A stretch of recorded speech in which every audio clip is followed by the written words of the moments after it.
Not only is the Lone Star State known for cowboys and good old-fashioned barbecue, but did you know that it is also becoming known for amazing wine? Texas is a really unique wine region, and in the United States, it is emerging as one of the top wine regions for tourists. Hi, friends. My name is Sarah, and I'm a certified sommelier and host of the Wine CEO podcast. And this week, I'm really excited to be featuring Texas. This is a wine region I have not discussed yet on the podcast show.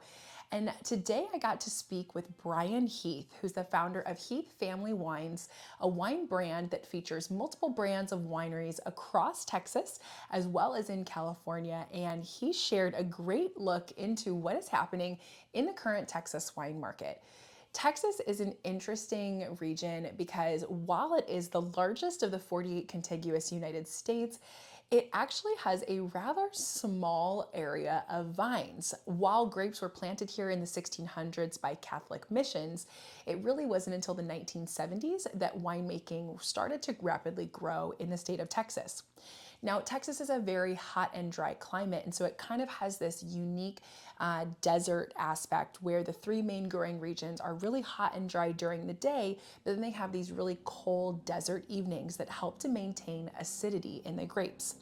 There are three main grape varieties that are predominantly planted throughout Texas, and that's Cabernet Sauvignon, Tempranillo, and Merlot. But there are also a lot of amazing white grapes that are being grown in Texas as well. Our guest in the show today is going to talk about Viognier and how that's one of his personal favorites coming out of Texas right now. So there's a lot of really exciting things to check out. While this region is emerging, it's hard to find Texas wines throughout the rest of the United States as well as around the globe. So you'll find that if this is a region you want to learn more about, you may have to make your own trip to Texas in the near future. But I'm getting ahead of myself here. Let's go ahead and dive into my conversation with Brian Heath so you can learn a little bit more about Texas and what is happening in this amazing wine region.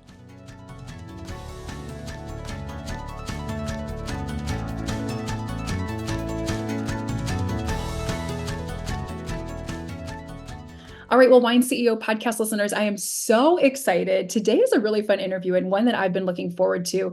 I have not featured this wine region yet, and I'm really excited because today I have Brian Heath, the founder of Heath Family Brands, on the show, and we're going to be talking about Texas and the Texas wine region. And many of you may not be that familiar with Texas. It is definitely an emerging region in the US, but there are some amazing wines coming out of Texas, and I think it's a region that wine consumers need to know about. And so I have Brian on the show today. It's the first time we're talking about Texas. And Heath Family Brands is actually a group of wineries that's based in Texas Hill Country. It's a family-owned company, and they are making some incredible wines. They've been crafting exceptional wines for quite some time. And so Brian is truly, I think I can confidently say, an expert in what's happening in the Texas wine market right now. And also his family is just making some incredible wines. So really excited. Brian, welcome so much to the Wine CEO podcast show. Thanks, Sarah. I appreciate it. We're happy to be here. Yes, so happy to have you with us. And I think the first thing that would be helpful for our listeners, if you could just share with us how you got into the wine industry and a little bit of your story so we can get to know you better, that'd be great. Yeah, I always joke it was a moment of insanity getting into the industry. But my background actually is I worked in corporate America and financial services for quite a while. And when I left, I was the head of the financial advisor force at Ameriprise Financial. And I just made a true life decision to do something different. I had been exploring the wine industry for years, kind of doing the things most people do or considering something. I went out to Napa and checked out that region. I went to a couple of other wine regions. I took all kinds of photographs, had all kinds of ideas. And, at the time, I didn't know a ton about the wine industry, but it's a business and it's a fun business. And so, what I did is kind of marry the romance of wine along with actually running it like a business, which helped us quite a bit in the beginning because we were able to grow fairly rapidly, which then gave us the resources to be able to offer a better experience to our customers and our club members. And so that was really the genesis of it. And then I've been asked the question quite a few times, like, why did you pick the wine industry? And probably the best answer I can give now is the variety. So it's retail and it's agriculture and it's manufacturing and it's all rolled into one.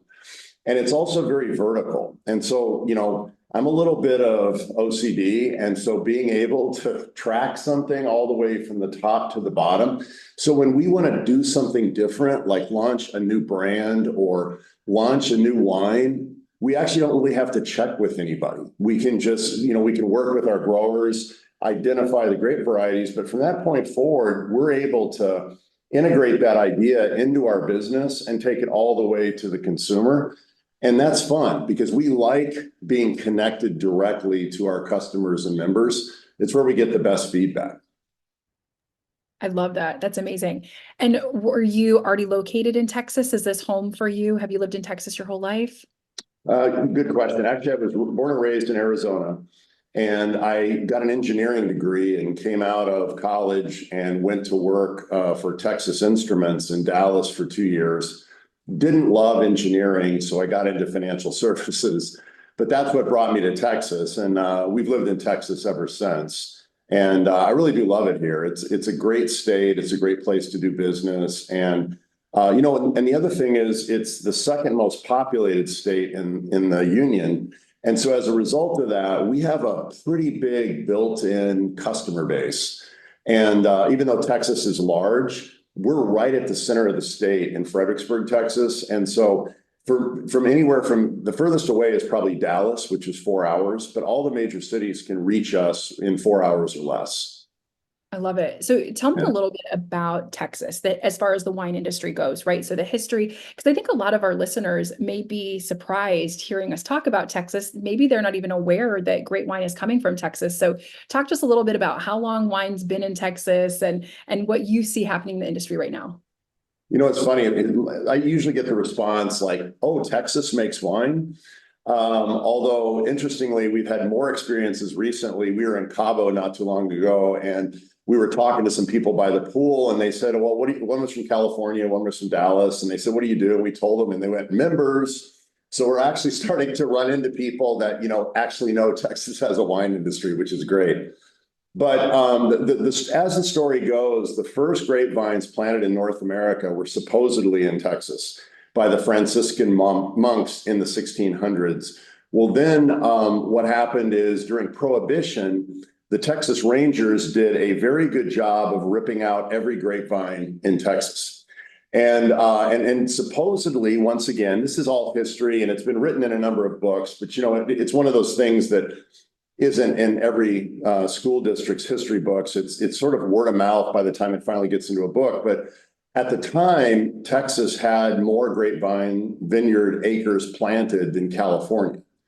And then after Prohibition, it never really got started again until about the 1970s. And so a few pioneers began to plant a little bit here and there, different parts of the state, kind of testing out the growing regions, the microclimates. And then in the early 2000s, the business really took off. And a big reason was the Texas legislature passed a law that allowed shipping. And so once that happened, it opened up the whole market in Texas to the wineries directly, and which meant that they could build their brand and they could build the experience directly with the consumer. And people started flocking to the wineries to go get that wine experience, go sit by vineyards out on a patio, have a glass of wine.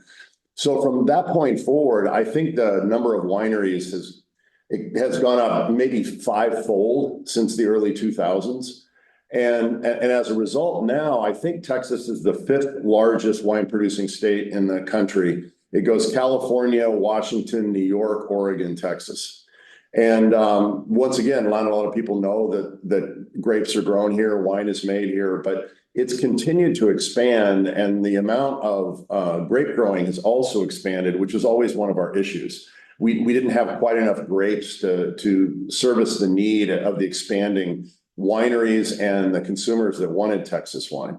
And now we've got some people there's actually one vineyard that is one of our primary relationships, Leahy Vineyards, and I think they have 1,200 acres of grapes in the ground up near the Lubbock area. And so it's really been an expansive business in the last 20 years.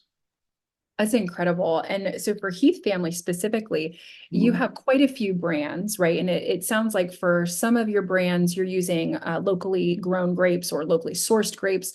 And then it sounds like maybe for some of your wines, you work with growers in other regions, and then you're producing the wines in Texas. So walk me through kind of your portfolio, some of your brands, because you all have also done some firsts. You've been kind of first in a lot of different areas in Texas. So talk to us about Heath and kind of the history and the I guess your vision of how you see the winery and just everything. I just threw a lot at you, but No, I think I know the direction. I got it. Yeah. So funny, the whole Heath Family Brands concept and branding was actually our graphic designer's idea. And it was one of those things that she put together and kind of put it on the footnote of a web page. And it began to grow from there, because when we first started, we started with Grape Creek Vineyards, and it was an existing vineyard and winery that had existed since 1985. And we purchased it in 2006. And we did a substantial renovation, replanted the vineyards, expanded the production facility. And that became really the core or the stepping stone into the Texas wine industry. And then what happened is we were on a trip in Paso Robles and saw this beautiful vineyard. And long story short, we ended up purchasing it.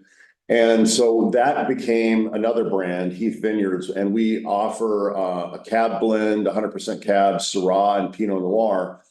And for the wine aficionados, it's in the Paso Robles Willow Creek district, which is arguably one of the best Paso Robles districts there are.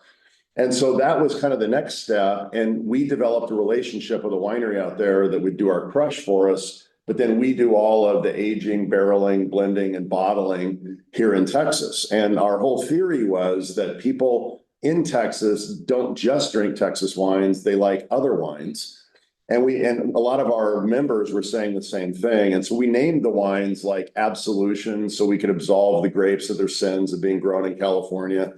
Liberation, liberating the grapes to the Republic of Texas. So, I mean, we had fun with it, and our members thought they just really liked that. Well, that then kind of led to this concept of like, all right, well, what are the different things that people might want to do? And so we began to explore other options, and we launched an entire sparkling only winery. And we're the first in Texas to dedicate to just a sparkling wine in a particular brand. And we do 4 different wines. We have this kind of modern, almost looks like an art museum tasting room. And we even have videos that it's a virtual tour while you do a tasting. So there's a paired tasting, and you can see how sparkling wine is actually made. And then this last year, we acquired another vineyard in the Texas area and winery. It's called Invention Vineyards. And that one is our most recent project. And we also did a big renovation there. So we actually have 60 acres under vine that we manage that are part of our estate vineyards. And we also have about 250 acres in West Texas that we have contracted, which is part of our core brands that we utilize that fruit for. And then we also have our Paso Robles vineyard. And then the final brand we have is Gin Blossom Cellars, which is named after my wife, Jennifer. And that one is predominantly Napa cabs. And so we do that one similar. We have a partner winery out there. We work very closely with them. We're the only person they make wine for other than for themselves. And so they do the initial work in concert with our winemaker. And then once again, we do all the aging, blending, and bottling back in Texas. So what happens for our members is they get to take a look at this and say, okay, here's what I want to do. And we were one of the first Texas wineries to actually institute a wine club. And over time, it became so popular, excuse me, and during COVID, we actually had to limit access to our patios and restaurant to just members, because everyone wanted to get out of the cities and they wanted to go somewhere rural. They wanted to go somewhere where they felt safe and have outdoor areas. And, Texas opened up a lot faster than other places in the country.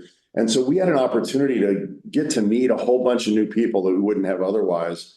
And interestingly, it works so well, we just decided to continue it. So while anybody can come in and do a tasting or a tour to check the place out, enjoy it, we reserve our patios and restaurant, and we also have a couple of wine club lounges. Those are for members. And it's also a great feedback loop for us because they're constantly giving us input on things they like, what they don't like. And that's where a lot of these brand ideas came from, is people said, hey, it'd be really cool if. I love that. And that was a perfect overview of all the brands. I feel like I have so many questions now. So thank you. My first question, so you talked about just the tourism in general, right? So obviously picking up during COVID. Do you Right. feel like you all were ahead of the curve with that? Or do you feel like wine tourism has been a popular thing? I know Fredericksburg is known for having a lot of wineries, but where do you feel like the wine tourism industry is for Texas? You know, I think it's still fairly nascent. While it's grown a lot, I think there's a lot more potential and there's a lot more wineries that are opening up. Our area where we are in Central Texas benefits from the fact that there's probably a higher density of winery per square mile here. So like from our front gate, within about 20 minutes, you can probably get to 50 other wineries. And so it's become a draw. People are coming here. They stay in Fredericksburg. Someone told me the other day that I think there's something like the town's 12,000 people, but there are 4,700 Airbnb bedrooms, and there's 1,300 hotel rooms. And so and because of that, it has a real fun restaurant scene. It has after hours. It really has kind of evolved into a tourism destination. And originally in the old days, it was antiquing and crafts and scenery. Well, now wine has become the big draw in the area. And I think like most places in the country, we've seen a little bit of slowdown in some of the tourism due to gas prices, inflation, and economy. But nonetheless, there are still, lots and lots of people that are coming out to the area. And I'm one of those people that like, the more the merrier. So if other wineries open up, that's great. I just hope they do a good job and, they create a good value proposition for people. But it's really become a vibrant industry even from when we started in '06. There's a whole bunch more wineries. And, sometimes it's better to be lucky than good. And we happen to get here at the right time. I love that. Well, I definitely heard great things about Fredericksburg. And so it's on my list for a wine region I need to come visit because it sounds like there's a lot to see and do there. So definitely we'll try to make a trip out soon.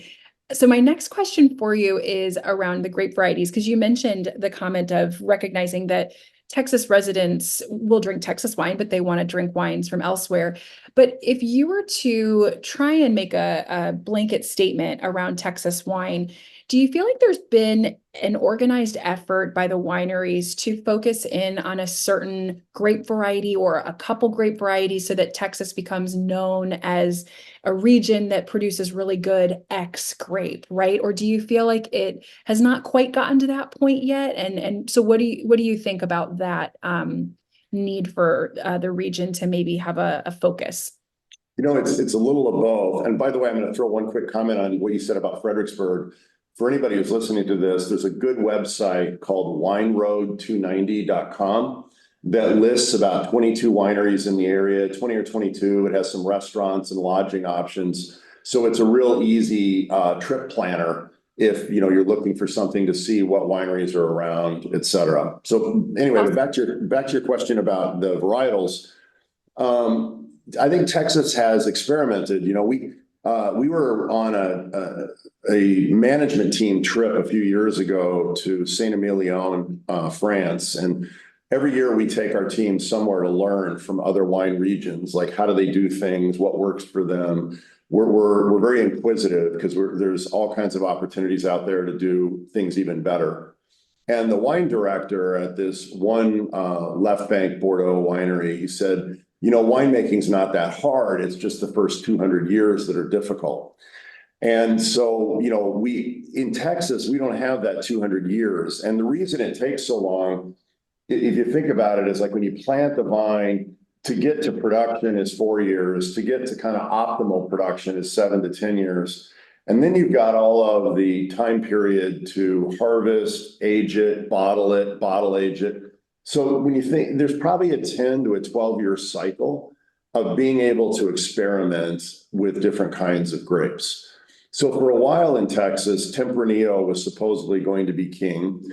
A lot of people believed in it because, you know, it's the most common grape in Spain. Riojas are beautiful Tempranillo wines. Spain's at a lower latitude than a lot of Europe. And so the idea was this is probably a good match. And while there are good Tempranillos in Texas, the problem is a lot of people will allow it to produce too much. And so because of that, the flavors aren't as concentrated and you end up with a thinner wine. And that's why, like in our estate vineyards, we cut down to 2 to 2.5 tons an acre. And we do that by thinning consistently through the growing season, because what you want is that, especially in a hot growing region, you need to have the plant concentrated on the clusters that are there. But beyond that, in my opinion, Viognier is probably the best white grape in Texas. I actually like Texas Viogniers better than California Viogniers. And it really performs well here. A lot of the Rhone varietals do pretty well here, but once again, the viticulture practices have to keep the vines in check because they're a little more vigorous. And because of that, sometimes the plant can overtake the fruit. I'm sure you've heard the best grapes come from a vine that is strained.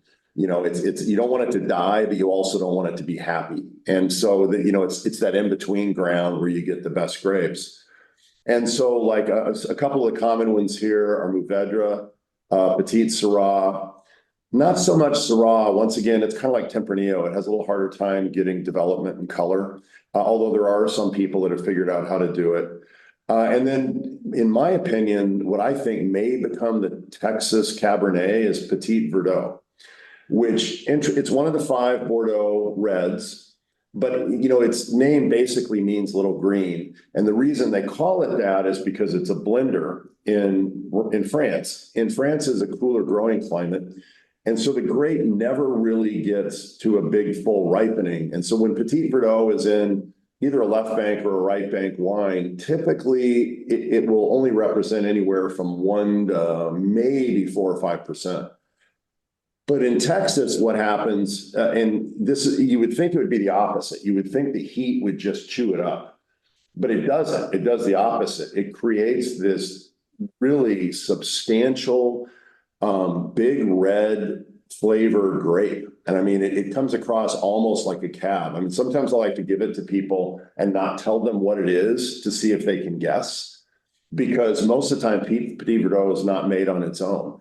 But out here, we actually do, like at Grape Creek, we have Invention wine, which not to be confused with Invention Vineyard, which that's a whole branding discussion on another day. But it's about 85 to 90% Petit Verdot in any given year. And then we also made a Texas Petit Verdot in the JB portfolio. And it's just, I just think it's got a lot of legs. And most of the higher end, more expensive wines in Texas feature Petit Verdot, at least as a component. Very cool. So when you were talking about kind of the left bank, right bank, I wanted to pull this up. So I actually have your LB red wine here open that I've been drinking. And so tell us a little bit about this wine, if you don't mind, for the listeners. So it says this is our left bank Bordeaux style blend. So Cabernet Sauvignon led. But I'm curious, tell us a little bit more about this wine. I'm going to put it in front of my face for the YouTube viewers to be able to see it. Yeah, so this is when we acquired Invention Vineyards. It had a different name when we acquired it, but we renamed it. And what we wanted the reason we picked the name Invention was it represented creativity and it represented, you know, inventiveness. And that's what we wanted. And so the first wines that we released there, that LB was one of them. And it's actually a left bank blend is why it's called LB. You know, we were super creative with that one. But what our winemaker did, though, is because we do a couple of Bordeaux blends at Grape Creek as well, we didn't want to repeat ourselves. So we wanted some differentiation between the brands in terms of stylistically of the wines. So what I say Grape Creek is it's kind of like it features a lot of old world grapes, but in more new world blends. And I would say that Invention is more old world blending style. So as an example, we make a Super Tuscan at Invention, but the percentage of Sangiovese is substantially higher than what we do at Grape Creek for our Bellissimo. And then LB is a left bank blend, but what Jason did is he decided to take a full-blown purist view, and he put absolutely no Merlot in it. Now, you can if you want, and some of the left bank Bordeaux wineries do, but what he wanted to do was focus heavily on it being true to form of Cabernet Sauvignon focused with, I think it has Malbec and Petit Verdot in it. I don't have the blend in front of me. And then we also make an RB, which is right bank, and it has no Cabernet. So it's Merlot led, but it doesn't have the Cabernet component. And the LB has actually gotten a couple of 90+ scores, and it just got a double gold at the San Francisco Chronicle, which is the largest American wine competition. And it just turned out to be a really nice wine. It's softer than most Bordeaux's, but the flavor doesn't drop off. So I don't know, you just tasted some, you could comment. I was just gonna say it's outstanding. I mean, it's funny because you're right.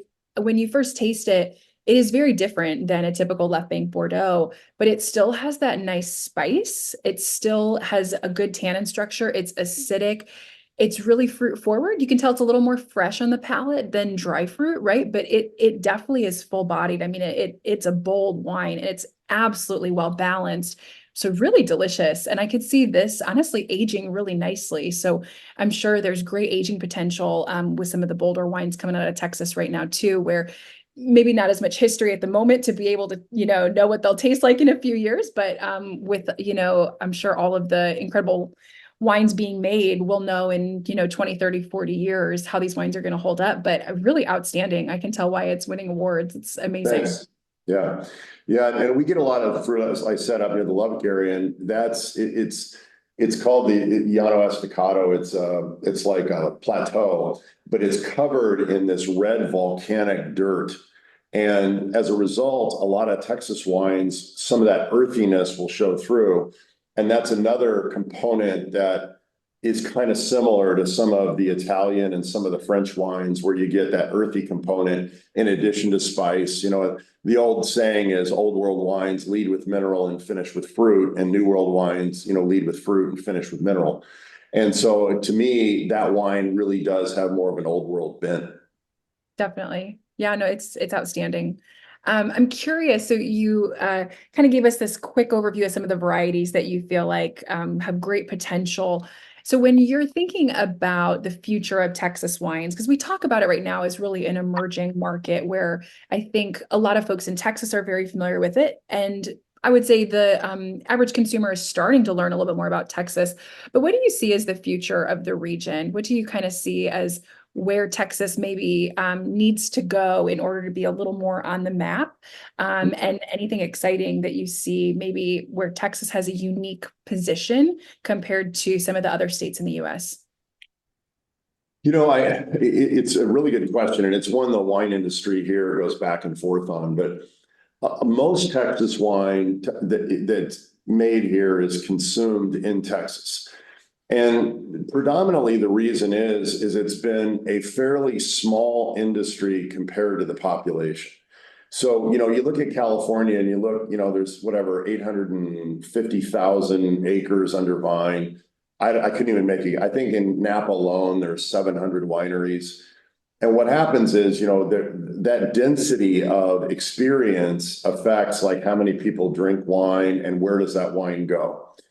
Texas is, I think, still on the front end of that Texans tend to drink up most of what we make. Now, we actually ship to 28 states, and we have wine club members in all of those states. But generally, they're people who came to Texas, tried the wines, visited the winery or other wineries, and then joined the club and get shipments, or they order regularly. I think the next step for Texas will probably be to figure out how to play on the national stage. So that, people can get more into distribution, where it's available at Total Wine or, your local liquor store or whatever it is. And I think that's probably the next step. But I also think that's going to take a lot more girth and substance for the industry to get there. So it sounds like the best option for individuals living outside of Texas right now would probably be to come to Fredericksburg, visit a couple wineries, find some that they really enjoy, and then join the wine clubs. Because outside of that, it might be difficult to find Texas wines in their hometown or in a store at the moment. Yeah, and another option they could do is if they're planning a trip and there's some wineries that look interesting to them, they could order a bottle or two from those wineries' online stores, assuming they ship to their state, and they can kind of try it and get a sense for, like what that winery is about. But there are a lot of good wineries that you can go to that make good wine, that have good experiences. And, there's more that are being put on the map all the time. But yeah, I mean, the whole visitation experience, I would definitely recommend it. I mean, if I didn't live here, I would come here anyway. I love it. Do you have anything exciting in 2024 happening for one of your brands specifically, or for the whole Heath family group? Probably I don't know if it's exciting, but the very first full harvest where we had the contracts on all the vineyards for the Gin Blossom brand in Napa, we're now bottling those, and the wines are pretty amazing. And so we're excited about being able to release those. We're going to need a little bit of bottle rest before we do, but we're excited about releasing those. And then we've now completed construction on all the renovation, both inside and outside at Invention Cellars. And we also replanted half the vineyard last year. So we're excited about just seeing that whole thing pop when spring hits, all the vines start coming out, and, people aren't having to contend with backhoes and bulldozers to come to a tasting. I love it. That's awesome. Well, Yeah. Brian, this has been amazing. I've loved learning more about Heath family and about Texas. If you had to leave our listeners with maybe one or two thoughts about Texas right now, just something that you're really excited about that you would tell someone who knows nothing about Texas, what would you want to leave them with? A couple things. One is, I think the wines on average are better than the number of people that know about them, which I think over time will make sure that will shift as people get to experience them. The other thing is, I would say come to the area. Fly into Austin or San Antonio. We're only about an hour from each of the airports, and there are so many fun things to do here, great restaurants. I mean, it is literally, you could spend 4 or 5 days easily, touring wineries, climbing Enchanted Rock, which is the largest granite dome in the US. And then you've got these really high-end restaurants that have put together amazing menus, but yet you're in a town of 10,000 people, which is, yeah, so it's really fun. I would just say, come and give it a shot. I love it. That's awesome. Well, Brian, thank you so much for your time today. Truly appreciate it. I'll make sure I include all of the links to Heath Family Brands, as well as the link you mentioned for the travel site, and more info on Fredericksburg in the show notes for today's episode, so that listeners can check it out, come visit, and follow along your winery brands on Instagram and social media as well, so they can see all the exciting things coming to your brand soon. So thank you again for your time today. Well, thanks for bringing the wine CEO to Texas. All right, friends, I hope you enjoyed today's episode with Brian. If you learned something new or loved today's episode, don't forget to like and share this episode with a friend. If you haven't yet subscribed to my channel, please do so now so you don't miss any of the exciting upcoming wine content. And check out the show notes from today's episode. I linked all the info about Heath Family Brands, as well as some of the tourism links that Brian mentioned about checking out Fredericksburg.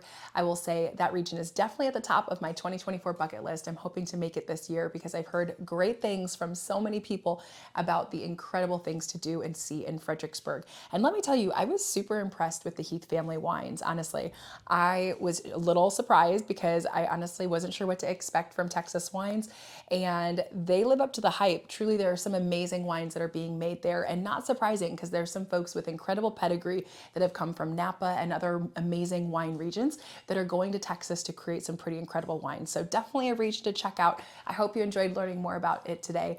And until next week, friends, I hope you drink something new and delicious, and I will catch you all in the next episode of the Wine CEO podcast.